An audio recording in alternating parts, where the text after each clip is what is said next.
Well, hello everybody and welcome back. I know I haven't been here for quite some time. This is going to be the process of painting a panel from my comic book Tusk. It's about a party of people on a ship arriving at a town on a volcanic island. And what you see right now is a rough sketch, almost more like a conceptual sketch of what I want to have happening. Where I've done this in Procreate, I've imported it into Photoshop. It's very loosely based on a landscape by Rudolf von Alt, which is the very small thumbnail you can see there in the upper left-hand corner. I kind of like the way that he has choreographed the light and the different planes going back in space, and I'm very roughly kind of copying that basic balance of elements.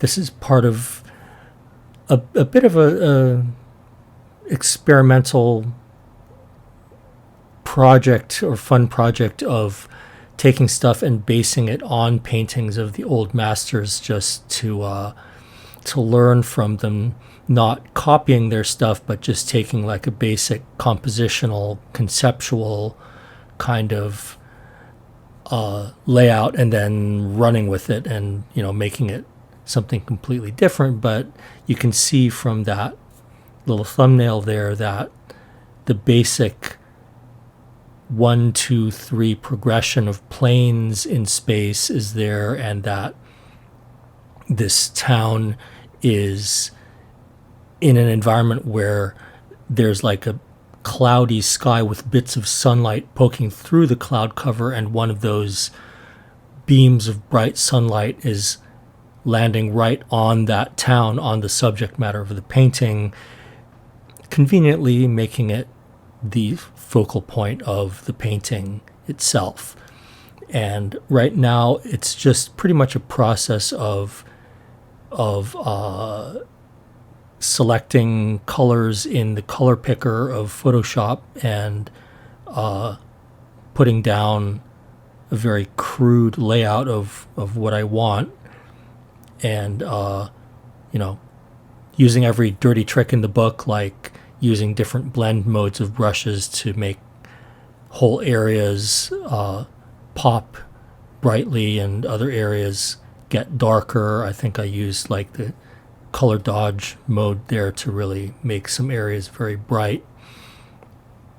And again, everything is just laying out the mood of the piece. There's no details or anything. I'm using some different reference now that gets a little bit closer to the kind of geography that I'm looking for. The painting by Rudolf von Alt was, I think, in Naples, Italy, and this is some imaginary town that is situated on a volcanic island similar to Hawaii. So now I have some Hawaiian reference there of the kind of tropical volcanic geology that you might expect to see.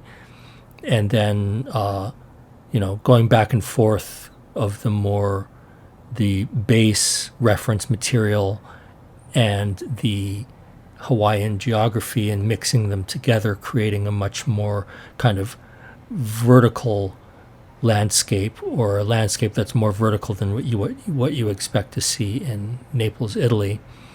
But still, everything is just getting colors, moods, very big block shapes, and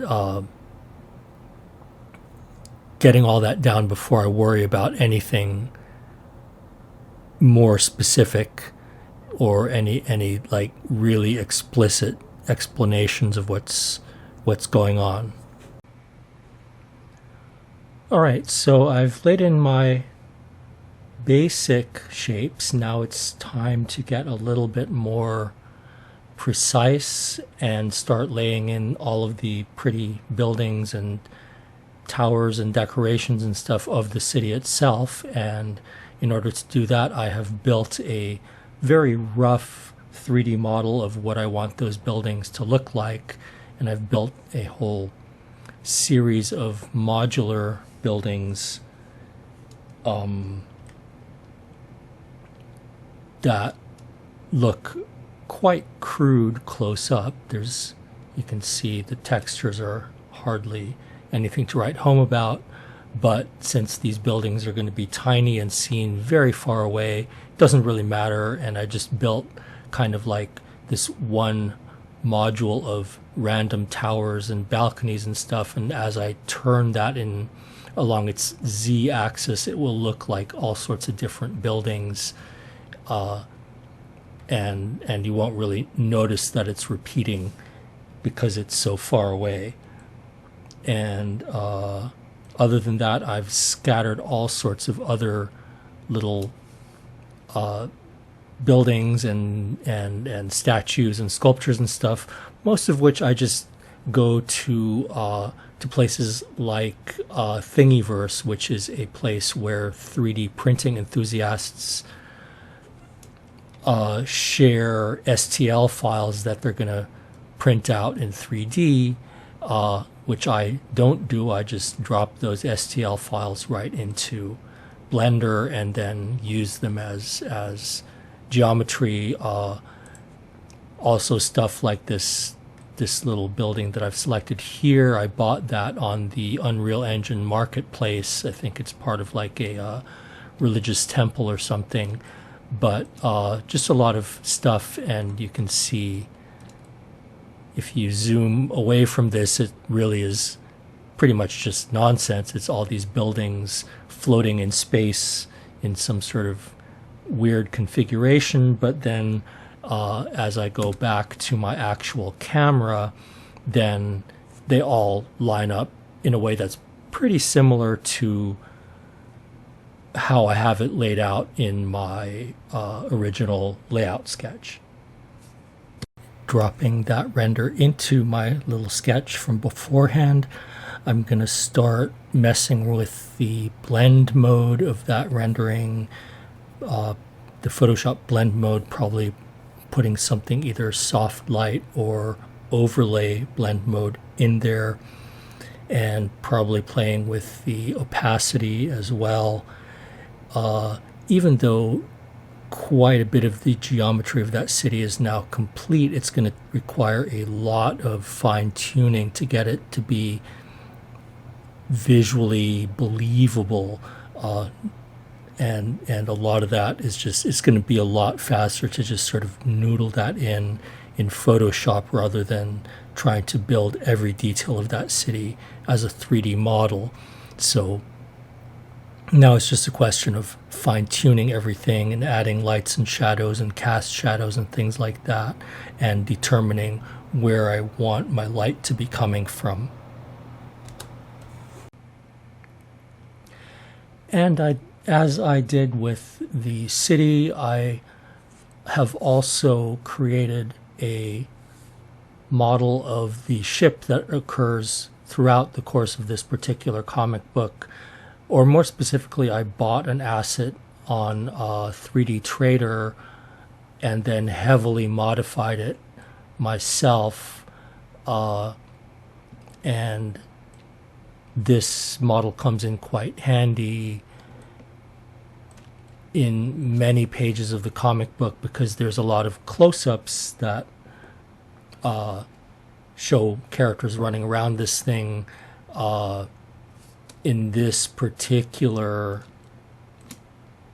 panel, the ship is really quite small and in the distance, so you don't really notice any of these things, which is fine.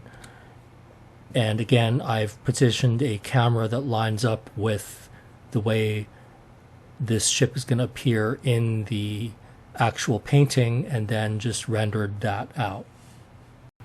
Okay, so now that I've placed that ship where it's going to go, I'm going to start blocking out more specific forms and shapes of the rest of the painting, and I'm starting to skip around a bit here. I've skipped over all of the, stroke by stroke action because that gets a little bit too boring.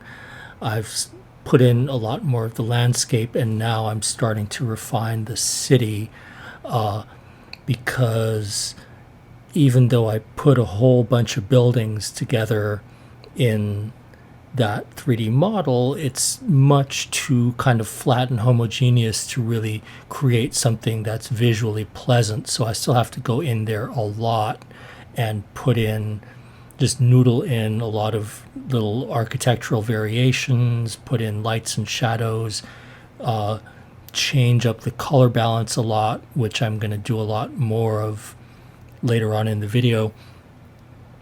And you'll also notice that the ship is a lot bigger in the composition than it was in the original sketch. And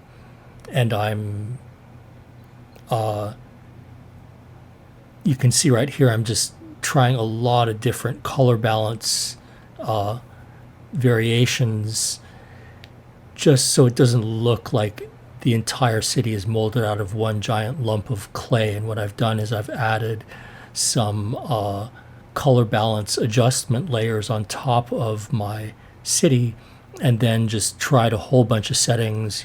Most of them looked terrible, but just to try to go through each kind of possibility and then take the eraser, or rather paint into the mask of the adjustment layer and cut out some parts of that layer so that there's some parts of that city that are that sort of beige pastel color and other areas that get quite bluish or greenish, so that color balance mask is affecting different buildings in different ways.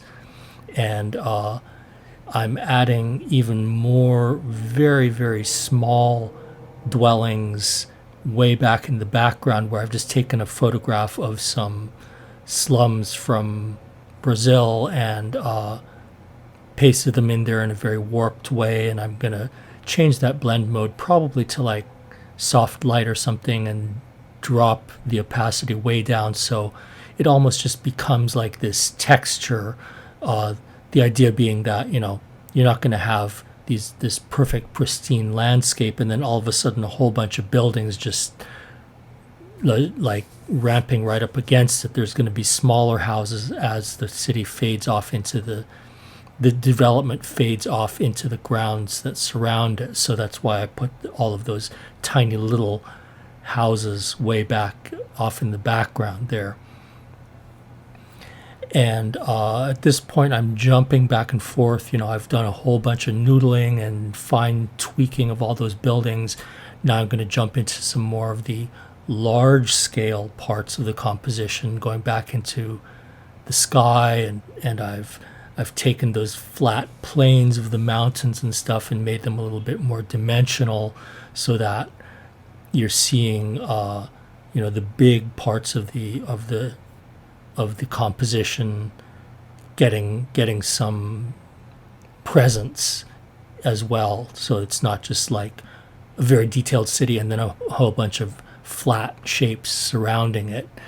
And this little spit of land that's right in front, I've just taken a forest texture and dropped it on top.